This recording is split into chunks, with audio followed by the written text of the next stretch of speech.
Bueno, me presento mientras tanto. Ya muchos de ustedes me conocen. Yo soy Ignacia Holmes y soy la coordinadora del área de cambio climático y manejo de recursos naturales de la FAO, que es la Organización de Naciones Unidas para la Alimentación y la Agricultura. Trabajo a nivel regional, no trabajo acá en Chile, trabajo con América Latina y el Caribe. Y soy mamá también del colegio, como bien lo dijeron, soy mamá de Nicolás del tercero B. Así que estoy súper contenta de dar esta charla aquí y poder compartir con ustedes algunos elementos. Primero me habían pedido que hiciera una charla de lo que yo trabajo, que es justamente agricultura y alimentación, y ocupé el chat de las mamás para hacer una pequeña encuesta ciudadana. Si Jorge Alice se entera, seguro nos ocupa para Viña. Y me di cuenta que en realidad habían un montón de temas que cubrir y decidí cambiar el título de la charla y la llamé Desde una visión apocalíptica a la acción climática. Entonces no voy a hablar solamente de alimentación y agricultura, como decía en la invitación. Y estos son los temas que salieron en ese chat de las mamás, que queremos saber qué es el cambio climático, cómo llegamos a esto, qué podemos hacer. Y la idea de esta conversación o esta charla que vamos a compartir, que todos nos vayamos con lo básico, que podamos desmitificar algunos temas, que discutamos de si se va a acabar el mundo o no, si nos tenemos que hacer veganos o podemos seguir comiendo carne, bien amplio y desde el principio a fin. No una charla tan larga para que podamos discutir y poder responder preguntas. Así que partimos. Vamos a partir con qué es el efecto invernadero. Y esto seguramente los niños en el colegio ya lo han visto, pero me parece que es importante retraerlo. El efecto invernadero es el fenómeno por el cual existe la vida en el planeta Tierra. Nuestro planeta tiene una capa de gases que permite que la radiación solar entre a nuestro sistema y que algunos de esos rayos se disipen después de la atmósfera, pero que se mantenga de manera constante una temperatura que permite que todos los sistemas biológicos funcionen. Entonces el efecto invernadero es positivo. Sin embargo, ¿qué es el cambio climático? El cambio climático es un cambio en la distribución estadística de un patrón del clima por un periodo de tiempo. Parece complicado este gráfico, pero se los voy a tratar de digerir. Aquí vemos 65 millones de años de nuestro planeta Tierra y vemos en la curva verde distintos cambios de temperatura que han habido en las distintas eras geológicas. Y vemos que en este tiempo que la Tierra existió han habido muchos cambios climáticos.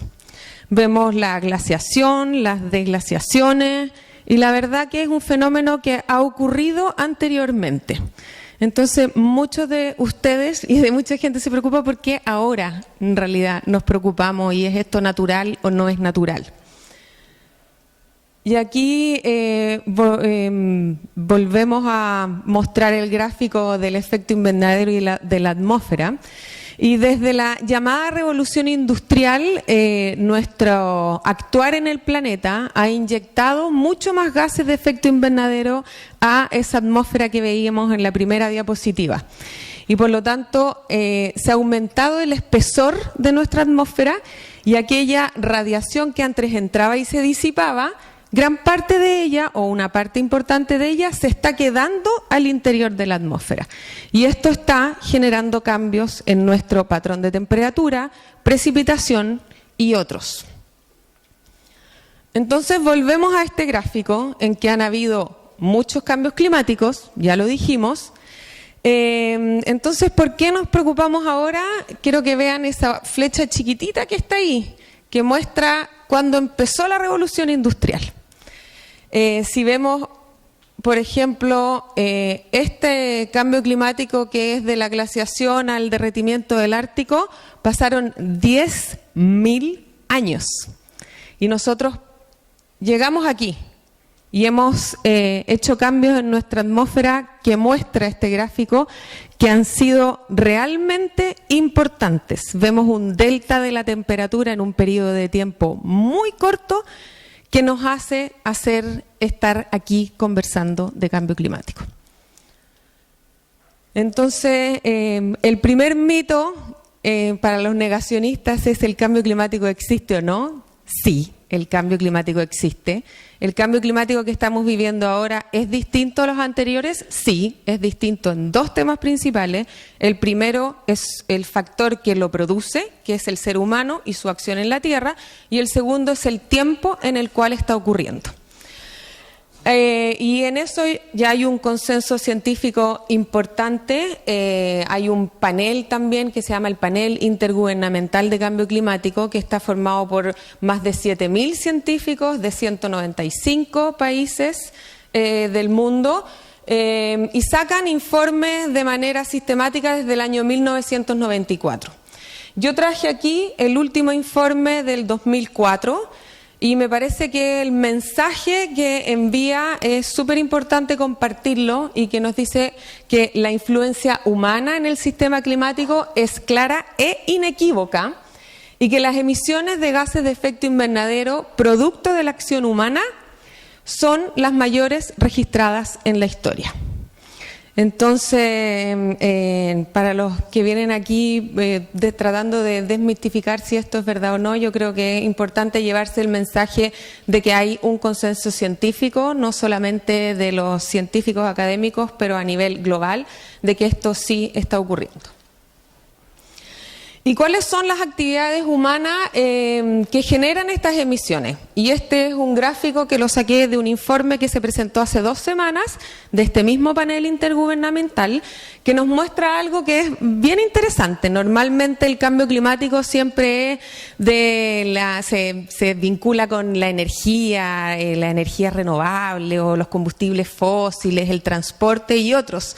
Y este informe nos muestra, y aquí traigo mi rubro de la agricultura, que hay una importante parte de las emisiones que provienen de la agricultura y de los sistemas alimentarios. De hecho, hay 24% de esas emisiones que vienen de este rubro.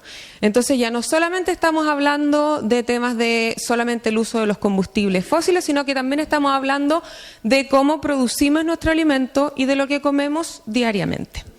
Y eso es bien interesante y es primera vez que se releva a este nivel en estas discusiones. ¿Cuáles son los efectos del cambio climático? Puse puras fotos para que solamente se las voy a mencionar. Seguramente las han visto ya en la tele y otros, pero tenemos derretimiento de glaciares, tenemos el aumento y la frecuencia de fenómenos climáticos extremos, tenemos aumentos de la temperatura a niveles tan superiores como los que vimos este año en Europa, 46 grados en Roma hubo este año, sequías súper importantes y cambio en la distribución de algunas plagas y enfermedades como el dengue, la malaria, el Zika, que también lo hemos visto. Y en Chile, ¿qué significan estos cambios? El mapa que está aquí, la información que está aquí es de una proyección al 2100 de Chile, en un informe que también se presentó ante la Convención Marco de Naciones Unidas de Cambio Climático, y vemos que en las 5 macrozonas de nuestro país van a haber cambios tanto de la temperatura como en la precipitación, aumento de la temperatura en todas las macrozonas. Interesante ver que hay aumento de la precipitación en la macrozona del norte y eso ya hemos visto que ha generado ciertos impactos importantes como los aluviones y otros. Pero claramente esta es una proyección al 2100. Claramente hay cambios que se esperan y se proyectan que van a ocurrir. Pero también hay cambios que ya estamos viendo que están ocurriendo. Ya hemos visto estas fotos en varios presentaciones y en prensa, en el retroceso de los glaciares, en la sequía. Hay al menos 194 comunas de nuestro país que están con emergencia hídrica.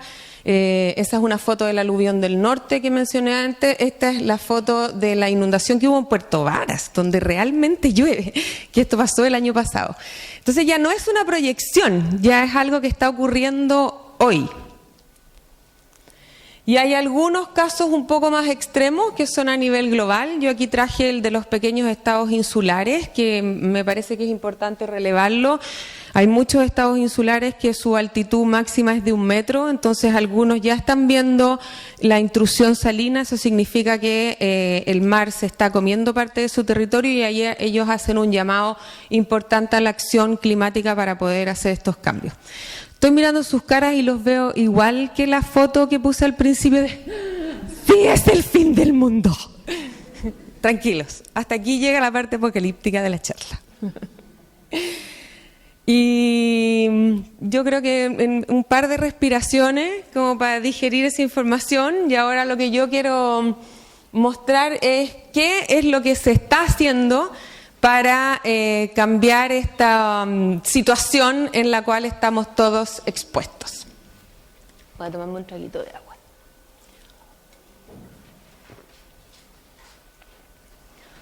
Entonces, tenemos a nivel global distintas convenciones donde los países son signatarios que dan un marco geopolítico global respecto a acciones que los países tienen que tomar. Esas son las convenciones marco de Naciones Unidas de distintos temas.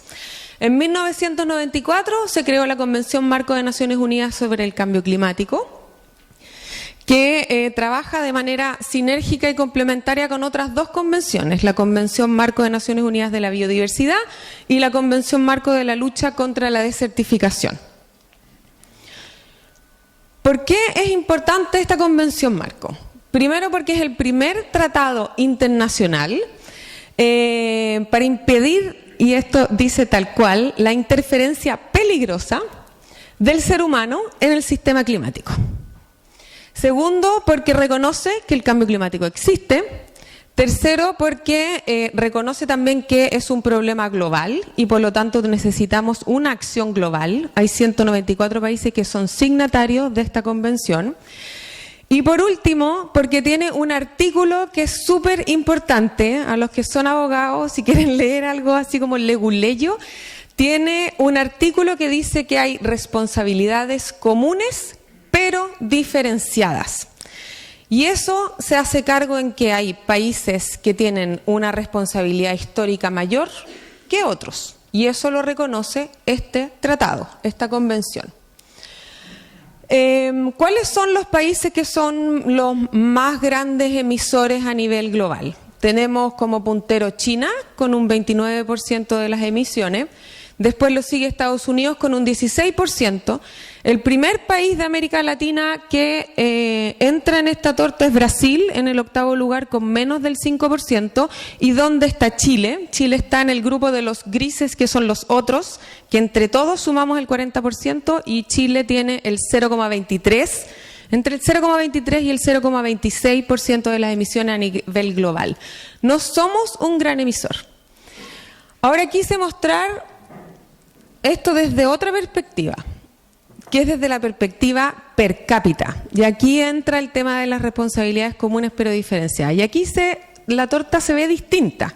Aquí el primer emisor per cápita es Estados Unidos, cuando el 8º es China. Y Chile está ahí abajo con 4.26 toneladas de carbono por persona, que no es tan poco.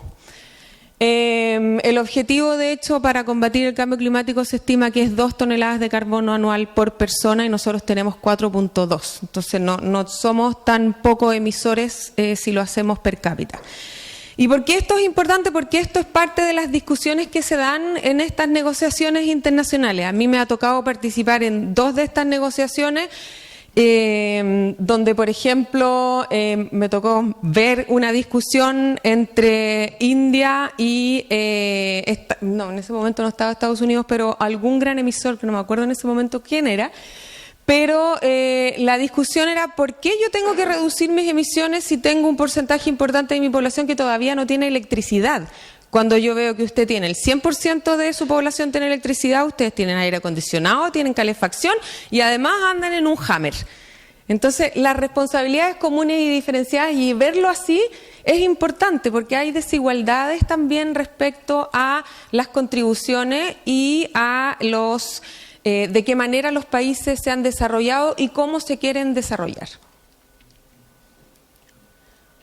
¿Cómo funcionan estas convenciones? Las convenciones funcionan como un tratado marco, que ya presenté los 4 elementos principales. Después tienen instrumentos que se negocian entre los países y se aplican. El instrumento principal que la gran mayoría de nosotros conocemos es el Protocolo de Kioto, que fue aprobado en 1997 y tenía vigencia hasta el 2012, y ahora se alargó hasta el 2020 antes que entre en funcionamiento lo que vamos a ver ahora, que es el Acuerdo de París. Y estas discusiones se hacen en las conferencias de las partes, que es cuando se juntan todos los países a tener estas discusiones y estas negociaciones, que es lo que va a pasar en Chile en diciembre de este año. Va a haber una COP, vienen todos los países y negocian cuáles van a ser los elementos principales del nuevo acuerdo climático. Y ahora estamos en lo que se llama la era o la década o el centenio del Acuerdo de París, que es un acuerdo que se aprobó en el 2015, que viene a reemplazar el acuerdo anterior, que es el Protocolo de Kioto. Es interesante, puse estos 3 hitos. Primero, el Protocolo de Kioto, porque solo los países desarrollados tenían compromisos para reducir sus emisiones. Después, en el 2011, hay un acuerdo global de que efectivamente se necesita un tratado distinto donde todos los países tienen que ser parte, no solo los países desarrollados. Y el 2015 se aprueba el Acuerdo de París, que entra en vigencia ahora en el 2020. ¿Cuáles son los temas principales del Acuerdo de París que yo quisiera compartir? El primero es que refuerza la respuesta global al cambio climático. Como dije anteriormente antes, en el Protocolo de Kioto solo los países desarrollados tenían metas de reducción de emisión. Ahora son todos los países que tienen que actuar globalmente para reducir el cambio climático, no solo los países desarrollados. Y el objetivo es mantener la temperatura media global muy por debajo de los 2 grados Celsius, haciendo esfuerzos a llegar a 1,5. Esto también es distinto porque en los tratados anteriores se hablaba como de partes por millón de emisiones. Aquí ya hay un reconocimiento que la temperatura está aumentando, hay un reconocimiento también de hasta dónde podemos llegar. Y ayer que vine a la charla del ex ministro Badenier de un ejemplo que también se los voy a compartir, algunos dicen como, pero entre el invierno y el verano hay 10 grados, ¿qué tanto que subamos 1,5 en realidad la temperatura? ¿Qué tanto va a cambiar? Y dio una explicación que me pareció que es súper mundanamente entendible, que es, por ejemplo, cuando nosotros tenemos fiebre, si tenemos 37 es súper distinto a tener 38,5. Es exactamente lo mismo en nuestro sistema biológico de nuestro planeta. Si aumentamos 1,5, tampoco es lo mismo que aumentar a 2. Y los estudios y la ciencia indican que aumentando a 2 aún podemos funcionar como lo conocemos ahora, pero aumentar más no sabemos. Entonces el objetivo es mantener la temperatura muy por debajo de los 2, idealmente acercándonos al 1,5. Y lo segundo es que en este Acuerdo de París, a diferencia del Protocolo de Kioto, se habla de la adaptación. Hay 2 temas en cambio climático. Uno es la mitigación, que es cómo yo reduzco los gases de efecto invernadero, y la adaptación, que es cómo yo me adapto a las nuevas condiciones.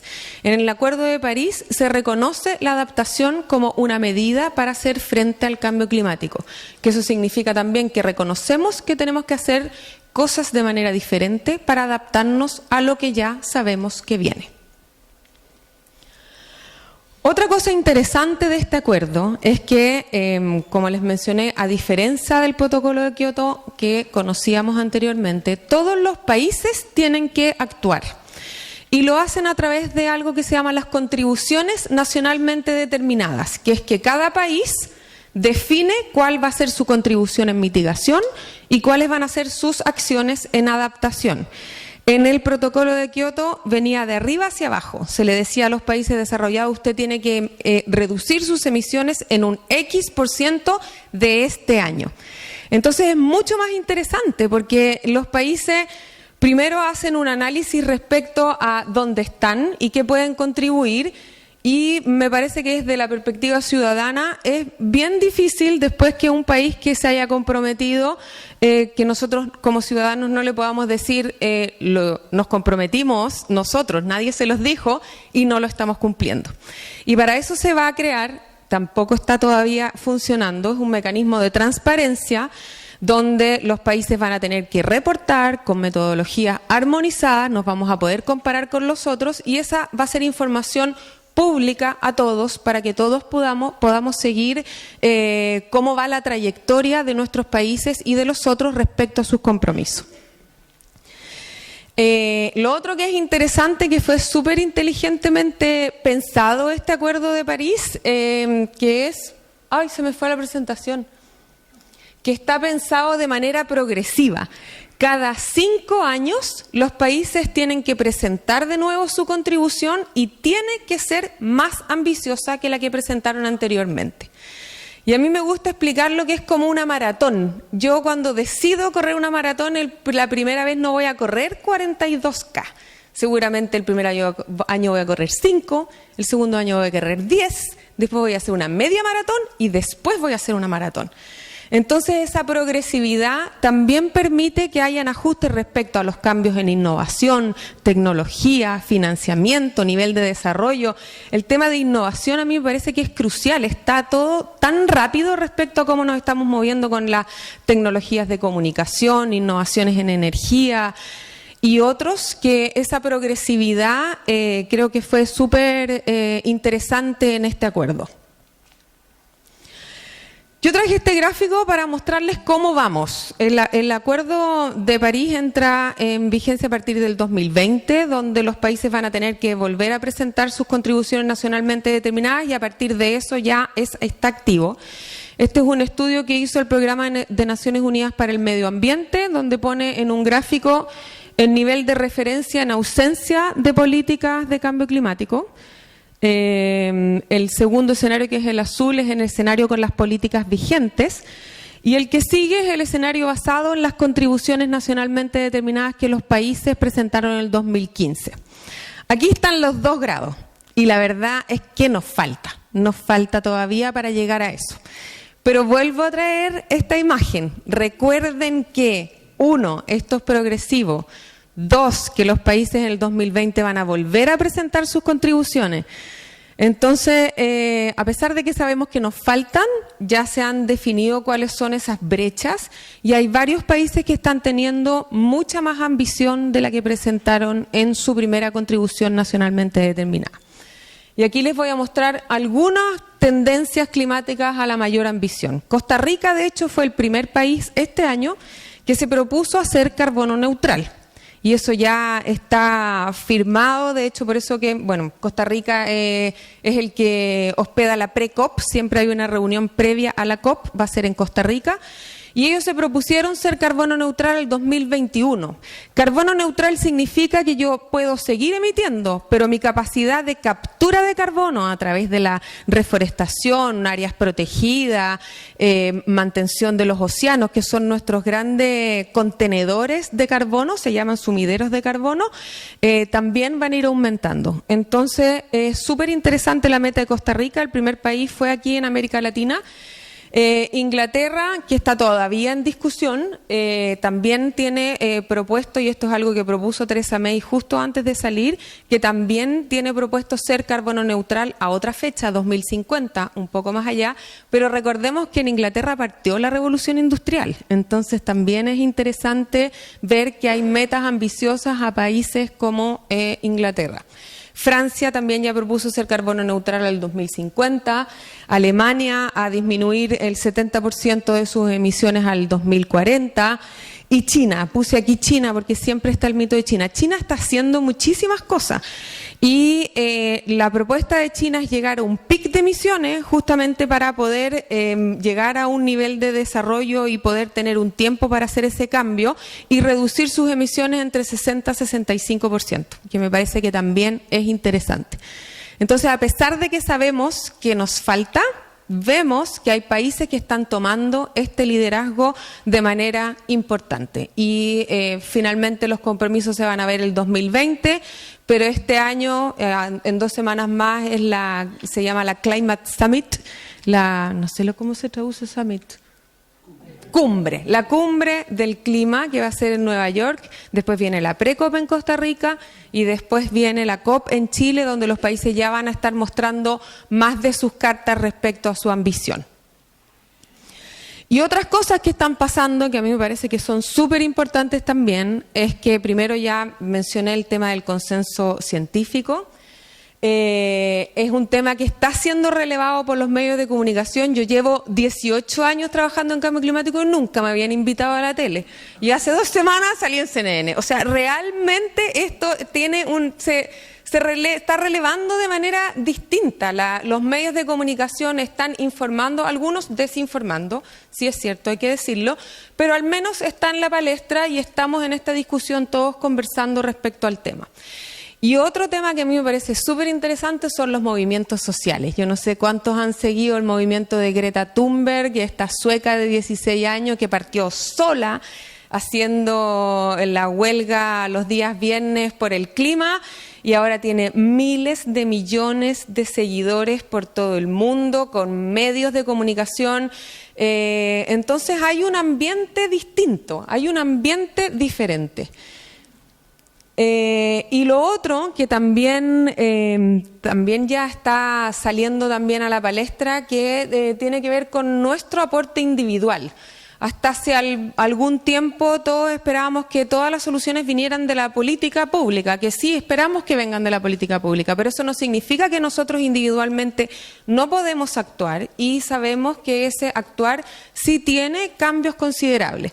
Hay varios estudios que han salido, yo les traje uno que a mí me gusta mucho, que es del 2017, no es tan nuevo, que muestra cuáles son los 6 cosas principales que uno puede hacer de manera doméstica para ir haciendo ciertos cambios.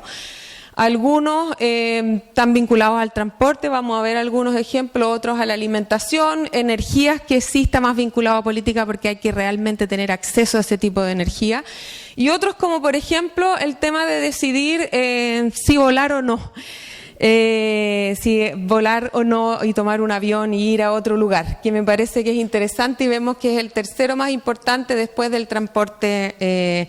Y en eso, por lo menos, yo comparto de lo que se está haciendo en mi oficina, el tema de las comunicaciones y hacer reuniones virtuales. O sea, hay toda una línea de innovación súper interesante ahí también. El transporte, y voy a compartir quizás los 3 que tienen el mayor impacto. El transporte es sin duda, es el segundo que se muestra en ese gráfico. Tiene un efecto súper importante, no solamente de la perspectiva de emisiones, pero también de descontaminación de las ciudades y de temas de bienestar. Yo también comparto políticas que estamos implementando en nuestra oficina, que es el compartir el auto entre colegas que vivimos cerca y realmente uno conoce a personas de otras áreas con las cuales no había tenido el momento de conversar, pero también se empiezan a generar lazos, vínculos que son súper interesantes. El bajarse del auto y subirse a una bicicleta no solamente tiene un efecto de reducir las emisiones, sino que también tiene efectos claramente positivos respecto a la salud. Entonces hay co-beneficios también respecto a esas acciones que yo creo que hay que considerar en nuestras decisiones del día a día. El otro es la modificación de la dieta. Y aquí este es otro gráfico que traigo del informe que salió hace 2 semanas del IPCC, porque ha habido mucho revuelo mediático respecto a que si nos tenemos que hacer veganos o no. Lo que muestra el informe no dice qué dieta tenemos que elegir. Eso es súper importante que lo sepan, porque han habido varios medios de comunicación que sí empujan hacia una dieta. No dice qué dieta tenemos que elegir. Ellos, de hecho, no se meten en el análisis nutricional de la dieta y la importancia de la proteína en la dieta. Ellos simplemente muestran las emisiones de un conjunto de dietas.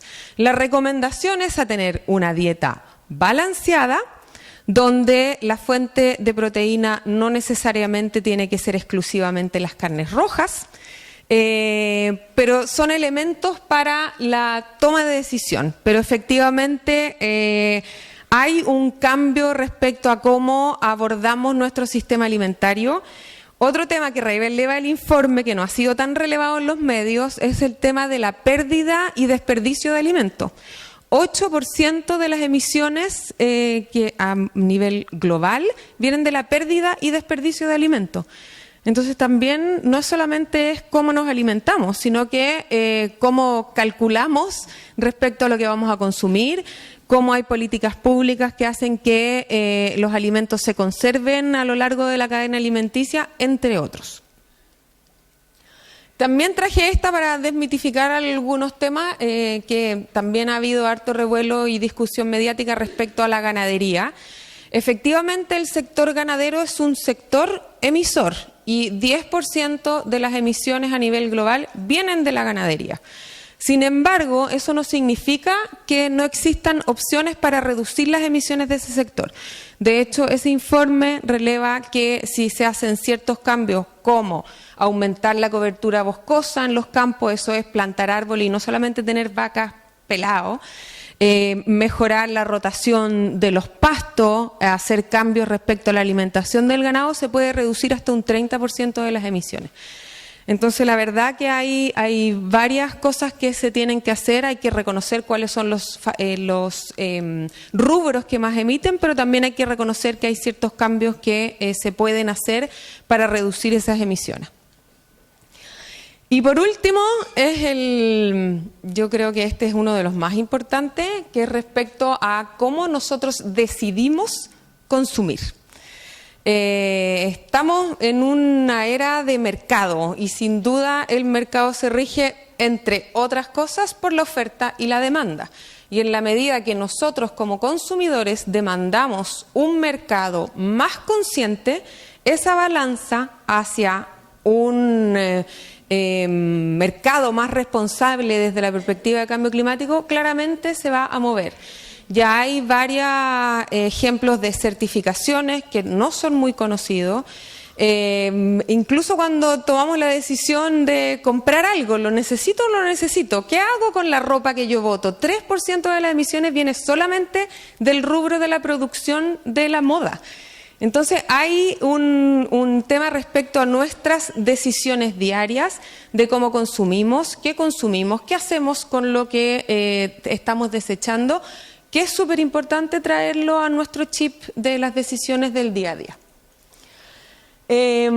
Me costó cerrar esta presentación, no supe qué mensaje poner y de hecho ayer lo conversamos con Erich en la mesa. Y al final puse esta hoy día, que a mí me preguntan muchas veces, llevas tanto tiempo en cambio climático, ¿cómo todavía crees que hay esperanza?